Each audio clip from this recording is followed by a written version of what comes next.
वंदे मातरम बच्चों। मैं हरे कृष्ण शर्मा आज एक नए वीडियो के साथ हाजिर हूँ। कक्षा 9th में जैसा अपना पिछले वीडियो में विषय चल रहा है फ्रांसीसी क्रांति, उसी अध्याय में से आगे का विषय फ्रांसीसी क्रांति का ये चौथा जो पार्ट है वह आज आपके समक्ष हाजिर है। यद्यपि पिछले वीडियो में अपन ने समझा था कि किस प्रकार से फ्रांस में तृतीय स्टेट के लोगों ने एक नेशनल असेंबली बना करके राजतंत्र के खिलाफ प्रस्ताव पारित किया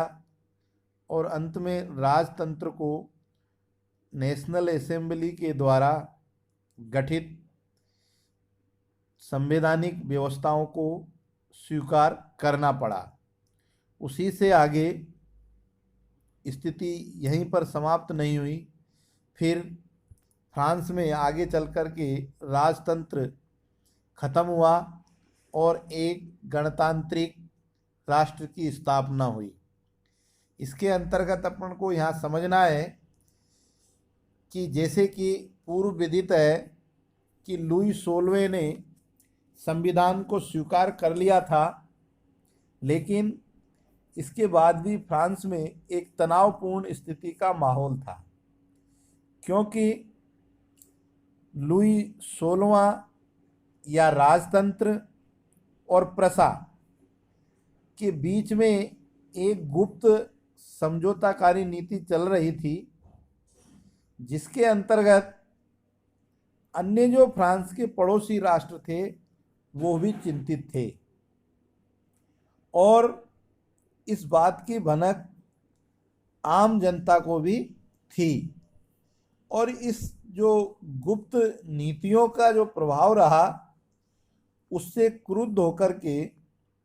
अप्रैल 1792 को नेशनल असेंबली ने प्रसा एवं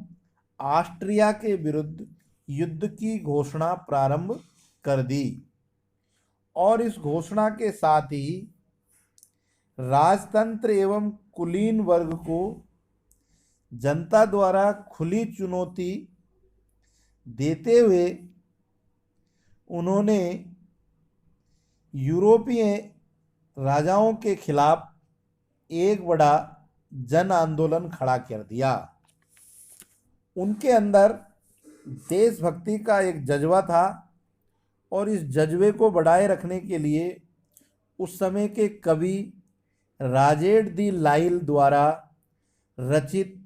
मार्सिले भी था। मार्सिलेस द्वारा गाया हुआ ये जो गीत था, जिसको मार्सिल नाम दिया गया, आगे चल कर के यही गीत फ्रांस का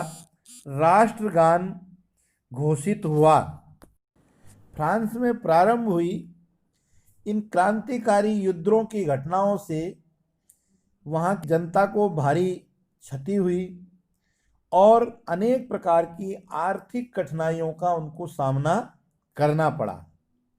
यहाँ तक कि जो पुरुष वर्ग थे वो युद्ध के मोर्चे पर चले गए और इसके बाद घर की सारी जिम्मेदारी औरतों के ऊपर आ गई और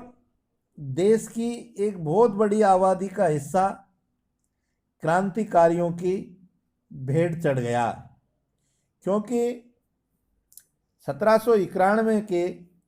संविधान में सिर्फ अमीरों को ही राजनीतिक अधिकार प्राप्त थे। इसके कारण से ये लोग उस समय के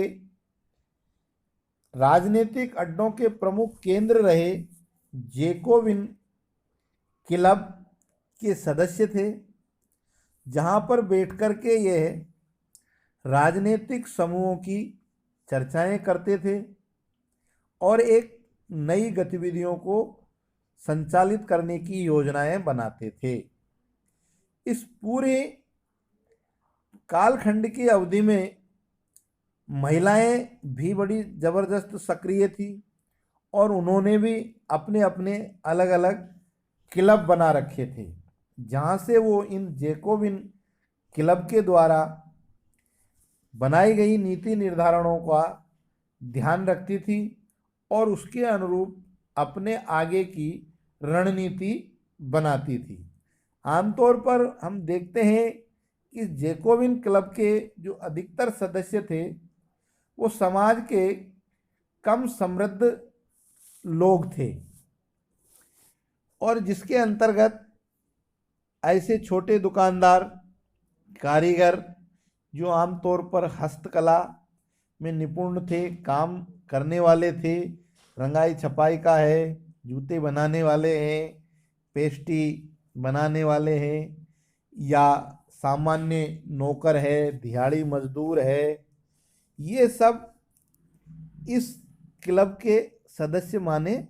जाते थे। और इन सबका जो प्रमुख नेतृत्व करने वाला था वो मैक्समिलियन रोबेस्पियर था, जो कि गोदी कामगारों की तरह ही एक लंबी पतलून पहने हुए निर्णय करता था, और ऐसा माना जाता था कि उसके इस प्रकार के पहनावे को देख कर के कुलीनों से सबसे अपने आप को अलग करने के लिए उसने ऐसा अपना भेष बनाया। और इस प्रकार से एक फ्रांस के अंदर राजनीतिक अस्पर्धा स्थापित हुई, जिसका परिणाम गणतांत्रिक व्यवस्था में हुआ। इन सब घटनाओं के साथ साथ सन 1792 में गर्मियों के दिनों में जैकोबिनों में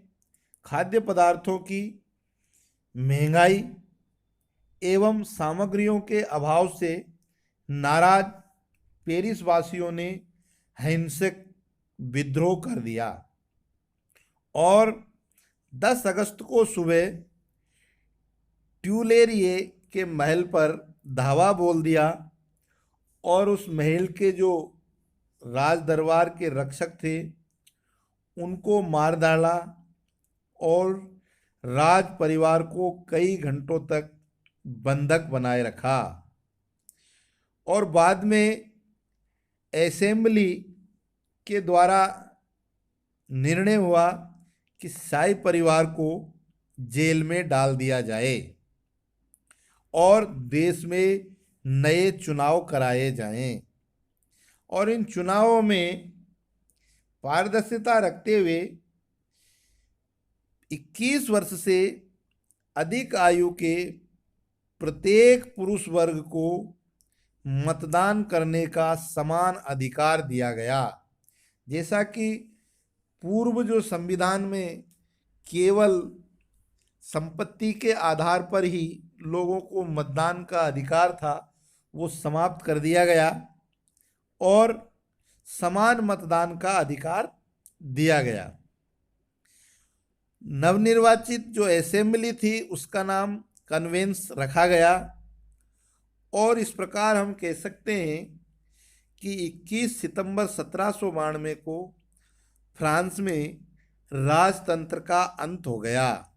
और फ्रांस की जनता ने फ्रांस को एक गणतांत्रिक राष्ट्र घोषित कर दिया। इसके बाद फ्रांस का जो निरंकुश शासक था लुई 16वां, उसके ऊपर न्यायालय में देशद्रोह का मुकदमा चलाया गया और उस मुकदमे में आरोप सिद्ध होते ही न्यायालय द्वारा उन्हें मौत की सजा सुनाई गई। और इस प्रकार से 17 जनवरी 21 जनवरी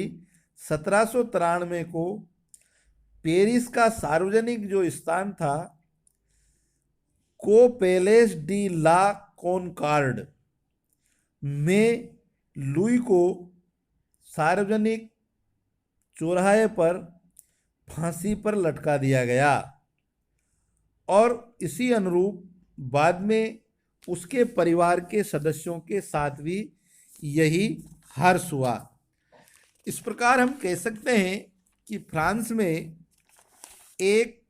राजतंत्र का अंत होकर गणतंत्र स्थापित हुआ। अब यहाँ पर कुछ शब्द है, उनका भावार्थ हमें समझ में आना चाहिए। जैसे गणतंत्र से तात्पर्य क्या है, कि गणतंत्र से तात्पर्य सरकार के उस रूप से होता है जहाँ पर शासन का मुखिया का चुनाव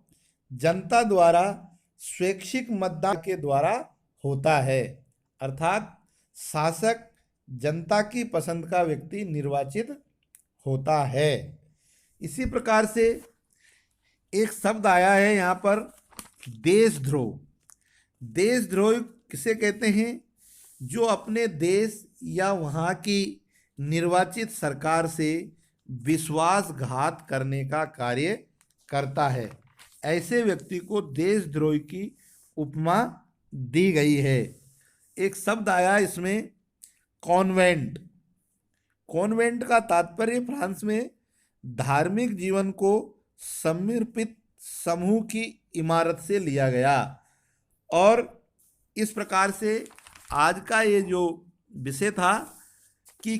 फ्रांस में राजतंत्र से गणतंत्र किस प्रकार से स्थापित हुआ, इसके बाद में अब अपन अगले वीडियो में फ्रांस की अन्य प्रकार की जो गतिविधियां थी, फ्रांस में महिलाओं की स्थिति, क्रांति घटनाओं, कारी घटनाओं के बाद में कैसी रही, इनको अपन अगले वीडियो में पढ़ेंगे।